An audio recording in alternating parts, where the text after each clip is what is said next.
लहानपणापासून राजकारणाची प्रचंड आवड असलेला मी कार्यकर्ता आहे.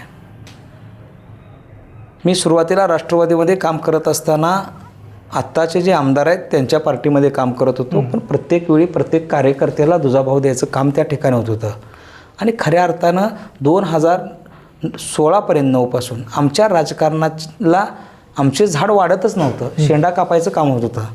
पण माझ्या सुदैवाने म्हणा किंवा माझ्या भाग्यानं म्हणा, निशिकांत दादा भोसले पाटील नावाचा देवमाणूस आमच्यासारख्या कार्यकर्त्याच्या जीवनात आला आणि माझेच नव्हे तर माझ्यासारख्या असंख्य लोकांचं, आष्टा शहरातल्या कार्यकर्त्यांचं राजकीय आयुष्यच बदलून गेलं. तुम्ही बोलला ते बरोबर बोलला की राजकारणात गॉडफादर लागतो. मी आता ठरवले माझ्या आयुष्यात की माझ्या रक्ताचा शेवटचा थेंब असूसपर्यंत निशिकांत दादांच्या बरोबर इमाने इतबारे राहायचं.